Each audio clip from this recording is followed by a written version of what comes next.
શા માટે દેવકીના 7મા સંતાને દેવકીના ગર્ભથી જન્મ ના લીધો? કંસ એ દેવકીનો ભાઈ હતો. જ્યારે દેવકી અને વસુદેવના લગ્ન થાય છે ત્યારે પોતાની પ્રશંસા દર્શાવવા માટે કંસ ખુદ દેવકી અને વસુદેવના રથનો સારથી બને છે.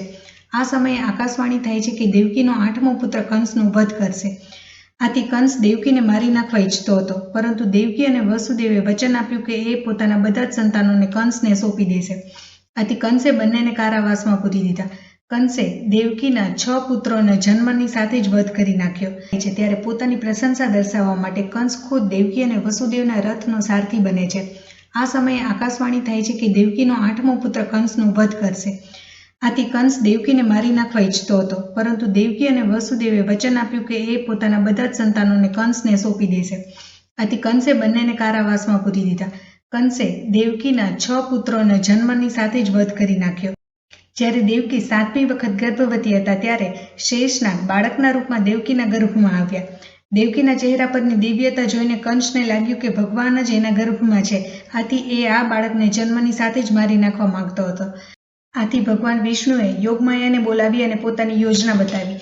યોજના મુજબ યોગમાયા દેવકીના ગર્ભને લઈ જાય છે અને વસુદેવની પહેલી પત્ની રોહિણીના ગર્ભમાં સ્થાપિત કરી દે છે.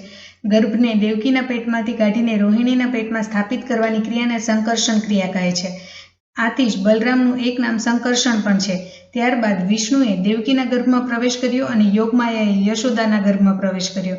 બલરામ હંમેશા પોતાની સાથે હલ રાખતા, આથી તેને હલધર પણ કહેવાય છે. એમનું નામ રામ હતું અને સૌથી બળવાન હતા, આથી તેઓ બલરામ કહેવાયા. ભગવાન શ્રી કૃષ્ણ એમને બલદાવ કહેતા હતા. આજે પણ વ્રજમાં અન્યોર ગામમાં સંકર્ષણ કુંડ આવેલ છે, જે બલદાવના મંદિરની નજીક આવેલ છે. આ કુંડનું નિર્માણ આશરે 5000 વર્ષ પહેલા થયું હતું અને આ કુંડનું નિર્માણ વ્રજનાભજીએ કરાવેલું. વ્રજનાભજી એ શ્રી કૃષ્ણના પૌત્ર હતા. એવી માન્યતા છે કે આ કુંડમાં ડૂબકી લગાવવાથી લૌકિક જગતના બધા જ પાપો નષ્ટ થઈ જાય છે. એવું કહેવાય છે કે પાતાળ લોકની નીચે 3000 યોજન અનંત લોક છે, જ્યાં શેષનાગ રહે છે. શેષનાગને 1000 ફણ છે અને આમાંથી એક ફણની ઉપર બ્રહ્માંડ ટકાવી રાખ્યું છે. સંકર્ષણ કુંડની નજીક કુંભનદાસજીની સમાધિ પણ છે. કુંભનદાસજી એ મહાપ્રભુ વલ્લભાચાર્યના અષ્ટછાપ કવિ સખા મંડળમાંથી એક હતા, જેમણે શ્રીકૃષ્ણ માટે અનેક કીર્તનોની રચના કરેલી.